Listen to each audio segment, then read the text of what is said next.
You're listening to Grown and Growing with Sonia Hamlin. What's up, everybody? Thanks for joining me for another episode. I'm excited about this episode because I'm going to be talking to one of my best friends, Kelli Witt, who graciously agreed to join us to talk about a very important and personal topic. I named this episode Returning the Favor because it involves taking care of aging parents. This topic is important to me for a couple of reasons. One, because now that I'm in my mid-40s, retirement is looming. And I think about what retirement looks like for me, for my husband, and how that will impact my kids.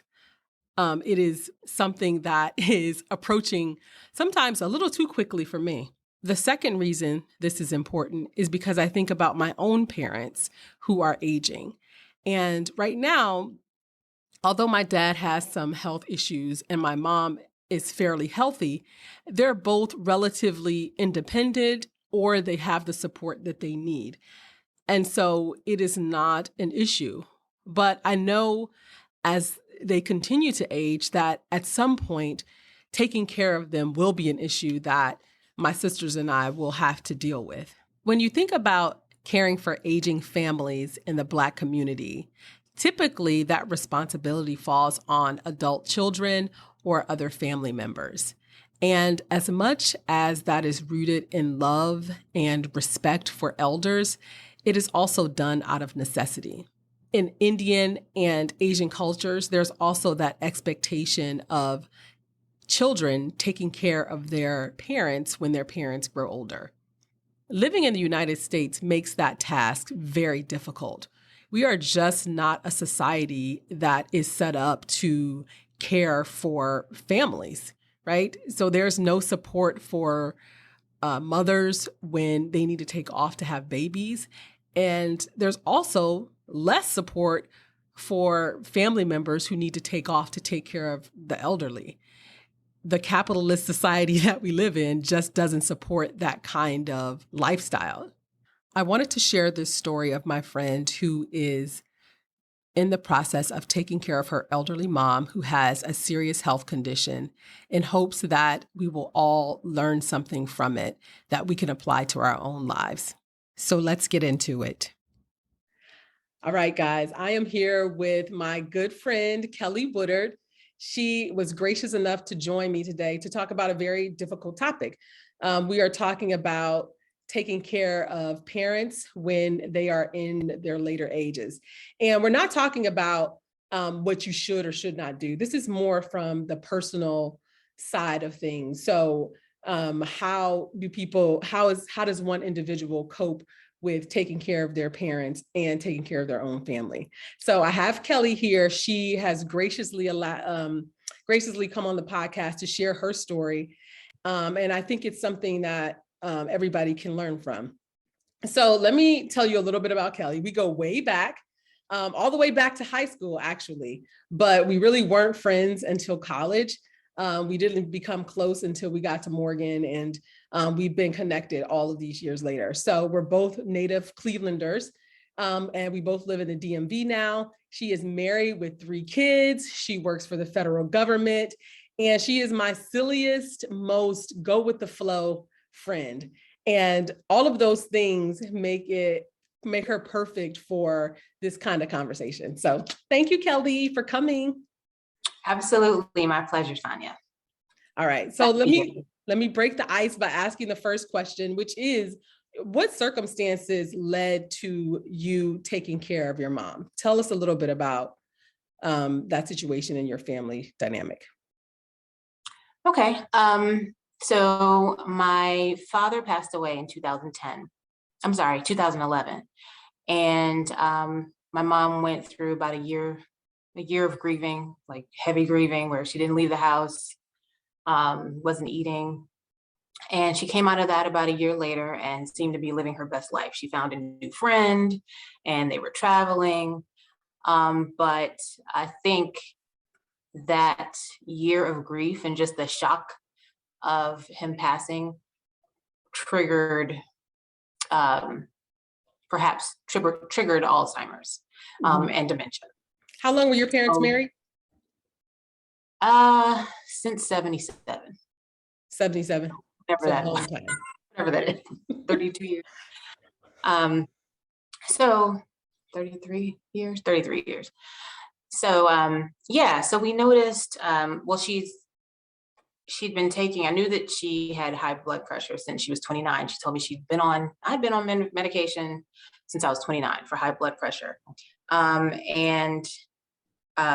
So around 2013, she started forgetting key moments in her life, forgetting people, forgetting her train of thought more than normal. I mean, I forget my train of thought all the time, but it's not normal for her. We were talking about breast cancer, and I mentioned when she had breast cancer in 2001 or 2002, and she was like, "I didn't know breast cancer," and I was like, "Yeah, you did." She didn't remember her hysterectomy, and so without putting all my mom's business out there. But then the next week, I was like, "Hey, Mom, I just tested her. Like, I said something like, 'Remember your hysterectomy?'" She's like, "Yeah, I had a hysterectomy in 91." And I was like, "You didn't remember that last week." And she brushed it off, but I could tell that she knew something was going on. So stuff like that started happening. And then in 2017, she acknowledged it and said, "I'm ready to go to the doctor for this." So we went to the doctor, and that's when she was formally diagnosed. Fast forward, she had good friends to help. You know, she was still driving, still living alone, but she had really good friends to help her out, because she did experience a little bit of confusion. 2018, she called me, and she was really confused about bills, which bills she paid, which bills she didn't pay, and who she owed. So she asked me to come to Cleveland and put all her bills on autopay, which I did. And that's when I was like, "You can't pay your bills. You need to come here. It's time for you to go." She wasn't ready. So 2019, I went to visit, and I was sitting next to my sister on the bed, and she asked my sister, "Where's Kelly?" And I was like, "Mom, I'm right here."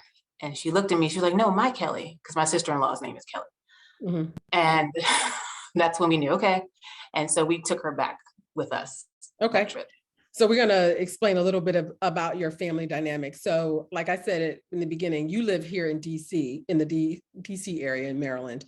Your mom lives in Cleveland. You do have siblings, but your sister, who you're closest to, lives in the DMV as well. So so when you say your mom had close friends, it was because, you guys live apart from her. And do you want to explain any more about your family? And yeah, no, my mom just has me and my sister. She's from Norfolk, Virginia, and she moved to Cleveland in the late 60s for work. So, we're pretty much all she has. She has a brother. She's a younger brother who never married, doesn't have any children, living his best life in Norfolk. And so she doesn't have any family. I mean, I have, half siblings. But as far as my mom is concerned, it's me and my sister, and we're both in Maryland. Yeah. So. And so I think it's important. I wanted to talk to you about this, and I'm glad you did, because a lot of it is something I haven't experienced yet. My family, as you know, my mom is still living her best life right now at 67. She will tell you every second in every conversation that she's 67 and living her best life. It's all about her. And my dad is not in the best health.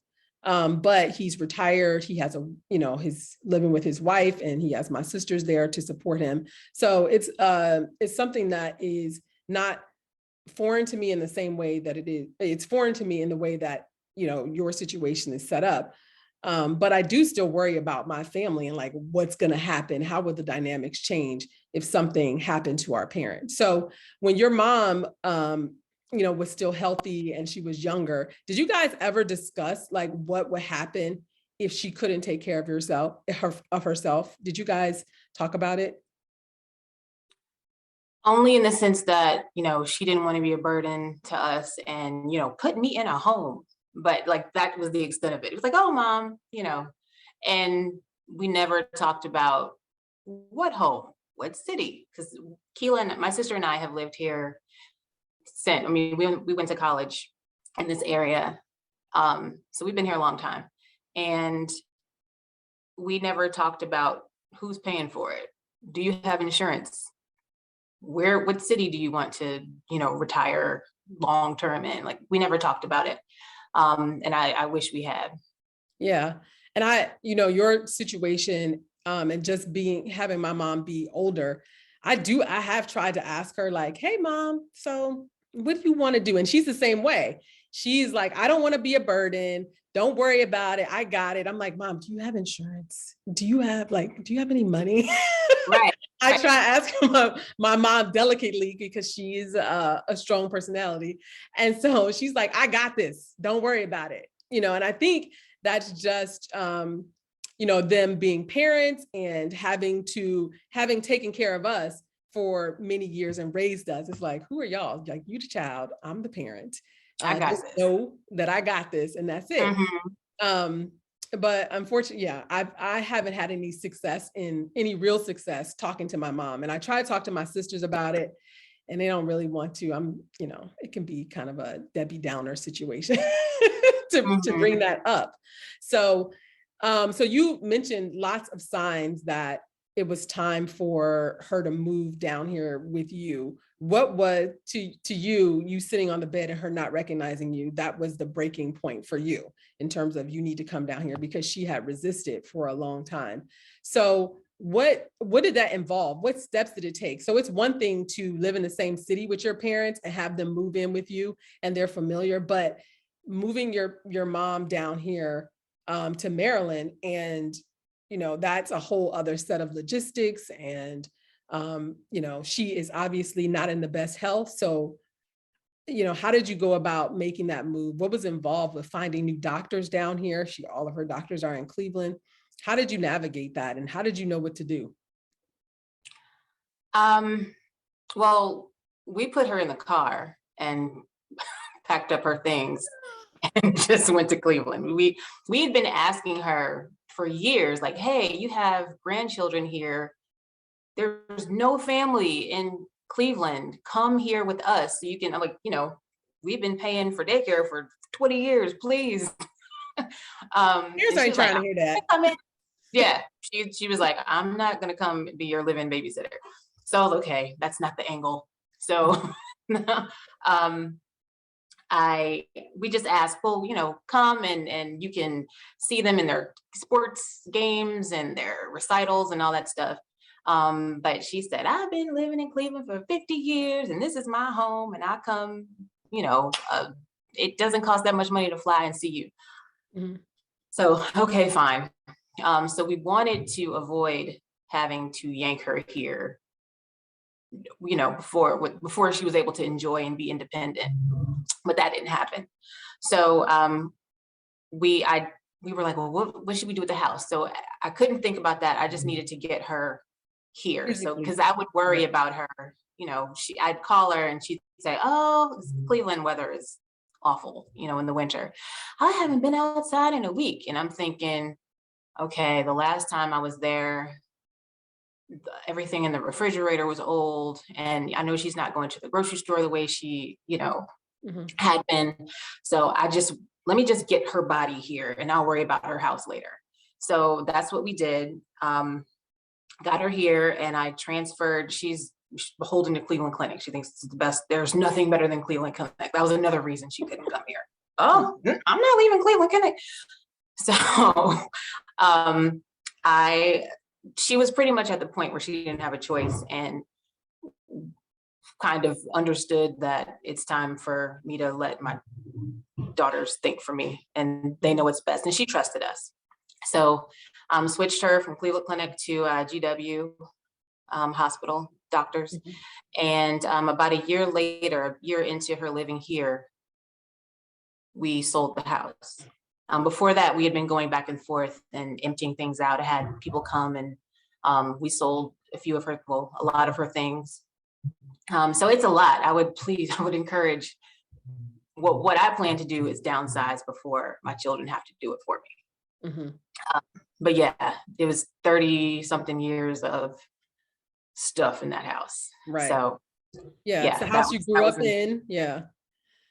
And all of that. Yeah. So you moved your mom down here with you, and that's another dynamic, right? Another change in your relationship, because it's one thing to have her, taking care of her from a distance in Cleveland and trying to care for her there, and that's hard in itself. And then you move her here, it's easier in some respects and then harder in other respects. So how was it, now living with your mom who is experiencing problems with memory? How do you get yourself prepared and your family prepared for that new dynamic? Well, I called my husband and I was like, and he knew that I had been worried, like I wasn't sleeping well at night, just worrying about her. So when I called, I was like, I really need her to move. I need to move her here. And he said, yep. He was so supportive. He understood. Yeah, super supportive. So we moved her, and she moved into the guest room that she always stayed in. There was not really much of a transition, except for there's a new person in your house. Mm-hmm. And she has her way of doing things. She is extremely tidy. And as soon as you put a fork down, whether you're done or not, that fork is gone because she's put it away. So there was a little bit of adjustment, like, Ma, if dishes are in the sink for more than 20 minutes, right, it's a problem. Like, we'll handle it. Just chill out. So there was an adjustment in the sense of, this is the way I run my household. You're here now. Let us help you fall back. But she really wasn't that much. She didn't really need that much. I needed peace of mind having her here. So I knew that she was, I guess, I don't want to say, I knew that the hygiene was taken care of, mm-hmm. That she was eating properly. She and was, that she was safe. Yeah, and that she was safe. Exactly. Right. Yeah. And so now, she lives with you, she's here, but obviously she is diagnosed with Alzheimer's. And so how does, that's progressing as well. So she's becoming more symptomatic with that, and her memory is becoming, it's becoming more of an issue. And so I know recently you decided to put her into assisted living. And so how did you come about that decision? How did you decide, like, now is the time, and walk us through how that happened? So she had been here for about 2 years. And it was progressing a little bit to the point where we had to prompt her to eat. Mm-hmm. And we're an active family. My children are between the ages of 7 and 13, and they're all into something. So after school, we're gone into somebody's practice or rehearsal or something. And then weekends are spent at tournaments, in town, out of town, but it's a long way. I mean, it's a long time being away. Right. And she will be 80 tomorrow. And she doesn't have the stamina to be out all day, or, we have to park here and the field is way over there. It's just hard to take her with us everywhere. Mm-hmm. So she would be at home, and we noticed, and she noticed too, she was in her room watching TV all day. She had lost interest in, she likes to draw. Mm-hmm. But she hadn't done that in a while, and we put it in front of her, hey, don't you want to draw or do something? And she's like, oh, I'll get to it. So, and which isn't good for her mind. Mm-hmm. You want to keep her active. So the biggest thing was we weren't able to leave for long periods of time. Had to make sure we were back to give her medicine. And my sister wasn't in a position to care for her long term.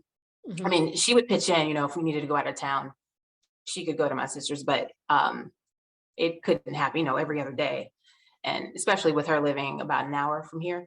Mhm. So, and in addition, she got to the point where she would forget that she had seen us. So she would have an attitude, and, if she came downstairs at 2 o'clock and then went back upstairs and then came back downstairs again at 3, she would have an attitude if we didn't speak. Like, she thought she was seeing us for the first The time. first So time. she's Wow. yelling at the kids. Pardon? No, I'm like, wow. She's And yelling she's at yelling the at kids. the kids, excuse me, and they're like, what? And me and Jason too, like none of us Right. were immune. She thought we were just the rudest people on the planet. And we're like, Mom, we saw you earlier, and Mhm. and wasn't sure, but she just going about her business. But Right. yeah, she started snapping at the kids. But the biggest thing was not being able to leave her alone Mhm. for long periods of time. We would tell her, okay, well, I could call her and say, are you hungry? Mhm. Yeah, I'm hungry. But she didn't know what to do about it. Okay, well, go downstairs and open the refrigerator and get something to eat. But she wouldn't know what to do with the food in the refrigerator or how Right. to use the microwave. So she saw a commercial, A Place for Mom, and she said, don't you think it would be better if I were with people my own age? Maybe they have activities and things for me to do. And I said, yeah. It's so interesting that because she is battling with her memory, but then she'll have these moments of clarity and lucidness that's like, yes, I should be doing this thing. Yeah. You should be doing this. Yeah, it comes and goes. Mhm. It comes and goes. I mean, she was a reading specialist, and she can still teach my son how to read, but I have to remind her what goes on a sandwich. Right. You never know That's crazy. how it's going to shake out with that disease. So you decided to move her into an assisted living facility. What was that like? Well, I always wonder, like, how do you find a place for your people, your family, your loved ones to go, and they're just there all the time? How did you? Honestly, it comes down to price, because memory care is expensive. So she has a nice pension, but it's not enough for memory care. It's And memory insane. care is different than just going It's to different than just going to assisted living, because okay. there's a level of care, additional things that they have to help you with. Mhm. Um, and it progresses, as her disease progresses, the price will progress. Wow. The more they have to do for you, the higher you pay, the more you pay. Mhm. So we wanted something close to one of us. So that ended up being me. She didn't qualify for Medicaid. So, these really shishi foo-foo places were out. Mhm.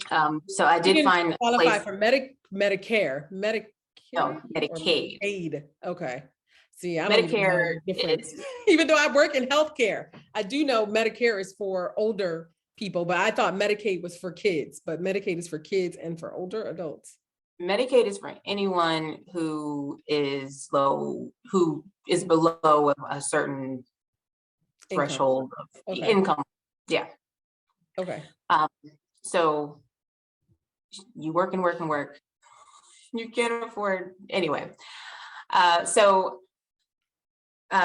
we looked around. I went first to check out some of these places, and then narrowed it down. And when I thought I had found a place that she would like, Mhm. I brought her, and she did a tour, and she was really impressed. And she said her main concern was, are there people who look like me?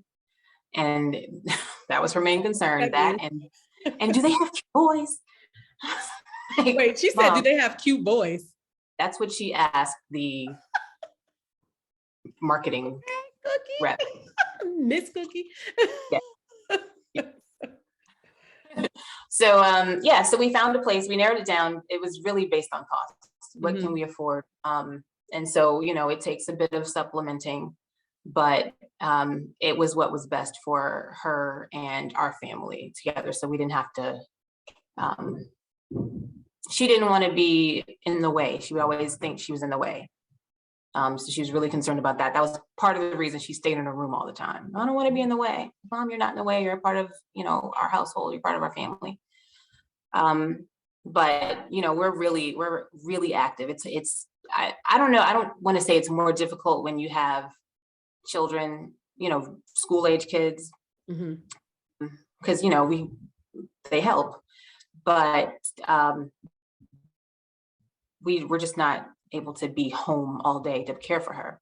And we considered in person, like someone to come in, but she doesn't need all that much. I mean, I would be paying someone to sit there and when she gets hungry, make her a sandwich and change the channel. She wasn't able to change the channel, like use the remote. So you'd have to run upstairs and change the channel for her whenever she was ready. So and that's probably I don't want to pay somebody to do that. Yeah.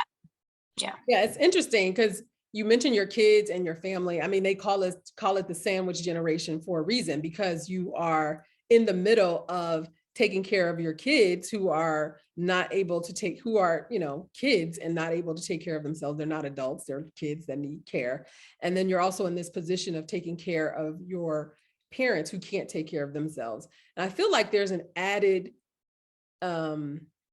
weight to taking care of your parents, especially when they have issues with memory, dementia, or Alzheimer's, because that's there's an element of, I guess, surprise. You never know what you're going to get, or maybe you do. Do you ever get to a sense where it's like, I've come to expect these kind of behaviors and it becomes easier to manage, or is it always hard?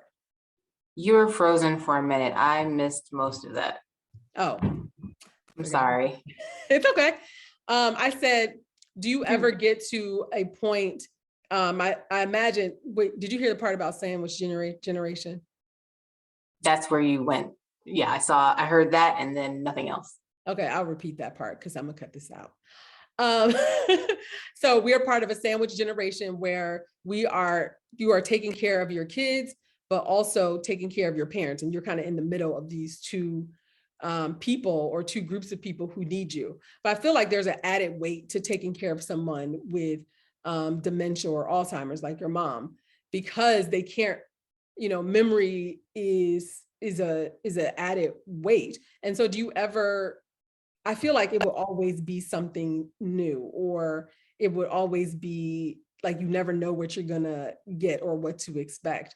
Did you ever get to that point with her where you could kind of understand how she's going to react to things, and you can kind of expect that, or is it always you never know what you're going to get kind of situation? She's I've heard stories with people with Alzheimer's where they become mean and act out of character. She never really did that, so I knew what to expect with her. Her new thing now is calling every 5 minutes because she doesn't remember that she just called. And then if you show any sign of, yes, mommy, then it's, oh, well, she's offended. So it's hard to, I understand that she has no idea that we just talked 5 minutes ago. But then, you're also a person trying to do whatever it is you're doing, working or at the grocery store, whatever, and your phone is blowing up and you don't want to ignore your mother's call because that she doesn't know that she just called. So it's hard to maintain the same attitude, like, yes, like you didn't just talk to her, because you talked to her, she doesn't know. So that is challenging for me. I've talked to other people and it doesn't seem to be as challenging because I guess they have more patience than I do. I'm a mother's daughter. She would have reacted the same way had her mother had she been going through this with her. But yeah, she's pretty, but I know what to expect with her. I know her pretty well. And her demeanor, her attitude hasn't really changed much. She's still the same person inside. Okay. So let's talk about you then. Let's talk about just from a practical standpoint. We touched on it a little bit, but what do you what are some things you wish you would have known prior to this? If you could go back and do some things again, or if you can offer somebody some advice, what would you have done differently with your mom? I'm sure are many things that that you would pinpoint, but what are some important things? I would have insisted that she move here earlier, Mm-hmm. like in 2013. I would have Wow, insisted that that she early. move here. Yeah. I mean, you don't remember. Yeah, I would have insisted that because she was showing signs of forgetfulness, but she was still very much lucid and had her faculties about her. So, and she could have directed us, this is what I want to do. We didn't have that conversation. I was just actually watching This Is Us, Mhm. where I don't know if you watched that, but Gave up the on it. main character, Rebecca, the mother, has Alzheimer's, and she sat her children down like just last night and told them what she wanted them to do for her long Mhm. term. And I wish we would have had that conversation. Right. Um, It's um, interesting because you say it's a conversation, but when I think about it, it's probably several conversations. It's probably a oh yeah, conversation that you have to have over and over and over again until they either realize that you're not going to stop asking and sit you down and talk to it. Because I think it could be jarring for a person who is taking care of themselves their whole lives. They're older than you. They changed your diapers, and here you are asking them about a time that they probably don't want to think about. So I imagine that. yeah. And it's scary. It's really scary for them because they know that something is going on. They know that they're not as sharp as they used to be. Um, and they know what Alzheimer's is. And they know that there's no cure and that it progresses. So it's really scary to think about. But we never had that conversation. I wish we had. My mother always has her ducks in a row. Mhm. So I kind of trusted that she knows which, I'll find, but I know where to find her important papers. I knew Right. where all that was. We did talk about, this is my burial plot that she already paid for. This is where my life insurance information is. I knew that, but we didn't talk about what happens before that. What Mhm. happens in the years leading up to that. Right. In a lot of ways, some Um, people don't even get that. They don't even get where are insurance papers, where's your banking information? Did you yeah, plan burial stuff? Where is it? And that's why subsequently see a lot of like GoFundMe's and, right. people not knowing what to do. And there's a lot of tension, when something happens because you don't have that. So in a lot of ways, your mom, was prepared, at least, having her records and her papers in order so that you can find it. So that's good. Yeah. And a lot of times you don't know what you don't know. Right. So I assumed naively that, because, I know lots of people, they aren't rich and they aren't broke either, but they're in assisted living. So I thought, oh, insurance must pay for that or Medicare must handle that. Mhm. Um, and I had, once it was time, I was like, oh, no, you have to have long-term, I can't remember, long-term disability insurance, which is really expensive, and you have to have it before you're diagnosed, Wow. obviously. Hmm. So that's one of the things I wish I would have known, um, and wish I would have done was to discuss what she would want to have happen. Hmm. And the later stage of her disease. Okay. And so, And and downsize downside. before you have to. So yeah, you guys have been living in that. I mean, that was like the family house on the street where y'all grew up. All the friends came over. It was a gathering spot. A lot of memories there. I can imagine it was pretty hard to give that up, even though, looking back, you're like downsize. I mean, it's hard when you have a lot of memories wrapped up in that place. For most people. Mm-hmm. For me, I was just like, okay, let's get this done. I don't want to have to worry about this anymore. I've been worrying about this house for the last 5 years. Let's get this done. My Mm-hmm. sister was very nostalgic and um, there were tears and I'm like, stop crying, pack up that box. So But this is important for people to know about you. When we were younger, I don't do this no more, but I used to call you like ice veins because I'm like, gosh, you got ice in her veins because she ain't never like emotion. I'd be so emotional, and Kelly be like, okay, get it together, get your shit together. Yes, we were sad yesterday, and today we're not sad anymore. Today, let's go. Of course, yeah, that's probably not most people's experience. So that's not the right question for me. Mm-hmm. So on the podcast, I talk a lot about taking care of yourself, prioritizing yourself, and making sure that your cup is full before you pour into other people. And can we just be frank? Can we just be frank? I'm asking for permission to be frank. Oh, yes. Be frank. Kelly does not do that. Kelly does not do that. She needs more of that. So in a lot of ways, I'm talking to myself. I'm talking to her. I'm talking to other friends who shall remain nameless until they show up on this podcast. But I know that you are just built to have that type of personality where you don't seemingly let things get to you. I've seen you, become emotional a couple times, but you always kind of pull it together. You always are good natured about stuff. But even still, like, how do you take care of yourself? You have 3 kids. To me, that's a lot of kids, even though it's only one more than I have. You have 3 kids, you have a husband, you have a job. How do you keep it all together? Do you keep it all together?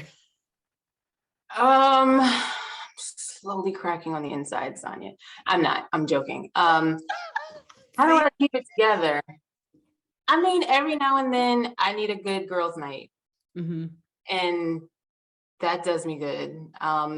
During the pandemic, we haven't been able to,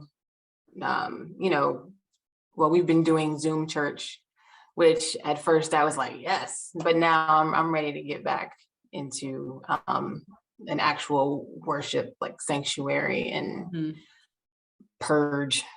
But I think I'm just built where, and I know everybody needs an outlet and a way to restore themselves.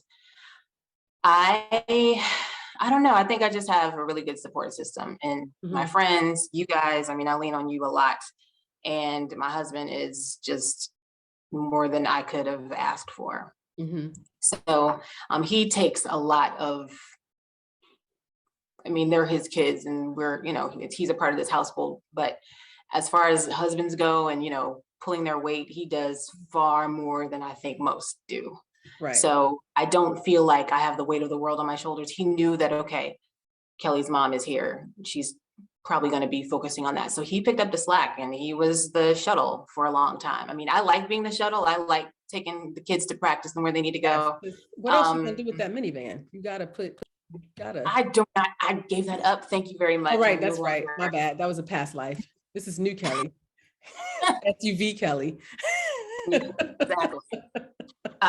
Yeah, so I just have great support. So I didn't feel, no, that's not true. I did feel overwhelmed in the months leading up to her going to assisted living.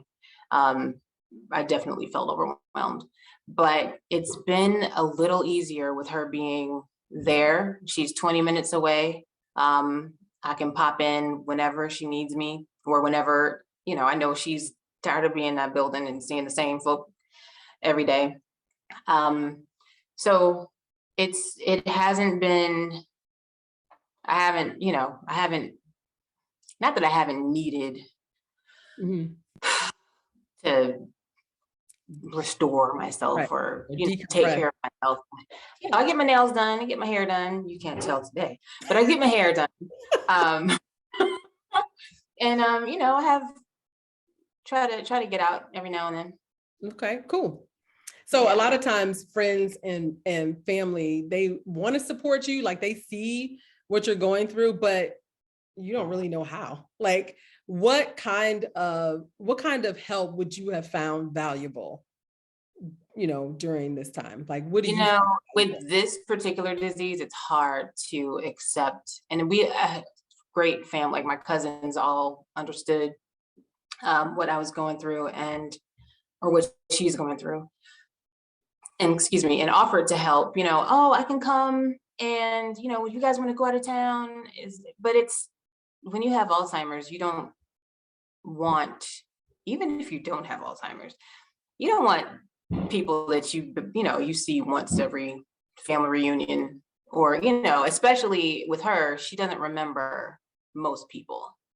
She'll say, oh, I remember the name, but she don't really remember you. And she's good at faking it, but she doesn't remember you. So she doesn't really want people coming and helping her if it's not my sister, me, my kids, or Jason. Right. So people who offer help mean well, but there's really not much you can do because she's very private. She can hold a conversation with you, but she keeps it brief because she knows she might say something, she might repeat herself, or she might say something that gives up the fact that she's struggling with this disease. So she keeps it very brief. Oh, thanks for coming over. Well, Monty just got here. Like, See you later. That's yeah, my kind. Yeah. I need her at my house. No, wrap it up. Good to see you. She'll say that, and as she's trying to usher you to the door. So as far as help,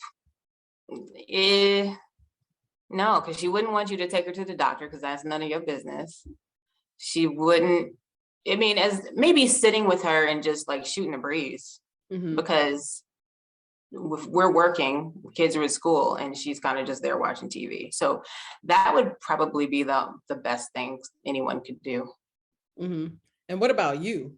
So you mentioned going out with your friends, having conversation, checking on you. What about the support that people can give to you outside of your mom?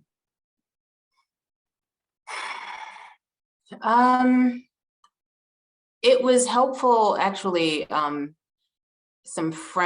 friends. My daughter plays volleyball. She's on a volleyball team, and some moms of her teammates one was a nurse who worked in assisted living, and one also had a mom who had been in assisted living for 5 years with Alzheimer's. And just talking to them was the most therapeutic thing I didn't know I needed. It was, right. And we happened to talk the first night that my mom stayed, we had moved her in. And then right after that, we had to drive to Richmond for a tournament. And so I think talking to people who have been through the same things, I know that there are support groups for people like me, and maybe I'll look those up. The Alzheimer's Association has support groups that in like every city. So that might be something that would benefit me. But yeah, that's pretty much it. I'm okay. I mean, my mom never went through that phase, or that she didn't have that personality change where they're just mean and ugly. She was still my sweet mommy. So it wasn't, although, we had to do more, it was kind of like having a fourth, I hesitate to say this, but like a fourth person to take care of, if not a fourth child, but fourth dependent. So I'm okay. I think probably talking to people who'd been through it would be helpful. Right, because people who haven't we don't really know what to say, honestly. Yeah. We don't know what it's like to. I mean, we can empathize, but as far as knowing exactly what you're going through, I have no idea. So yeah, and it also helps. I mean, I travel a lot for work, and now I kind of cherish those trips because you just get a little respite. But then you also feel guilty because you've left your husband and children to take care for your mom while you're chilling. So, but it's necessary because I come back and I'm like, okay, what do we have to do? What's going on this week? So, right. It energizes you. Work trips energize energize you somehow, which says a lot, actually. So. All right, Kelli, is there anything else advice you want to give to people, something you want to leave with people before we sign off? Just to plan for your parents' later years.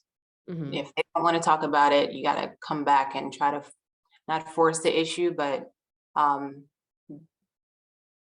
try to make plans, like I said, downsize before it's necessary. Make sure you know where their paperwork is, get power of attorney. And yeah, just, try to do what you can while they are lucid and can make those types of decisions for themselves. Mm-hmm. Hard conversations, but I'm definitely, so Mom, I'm coming back with my questions. Please be nice. Please be nice to me and answer them. So thank you so much. I know it's not easy to talk about something so personal, so I really appreciate you coming on the podcast and chatting with me. You did wonderful. Thank you so much. And thank you. Thanks for having me. Sure. I'm so proud of you. This podcast is awesome. I'm so proud of you. Thanks for having me on. All right. Thank you guys. And for everybody else, I will see you next time.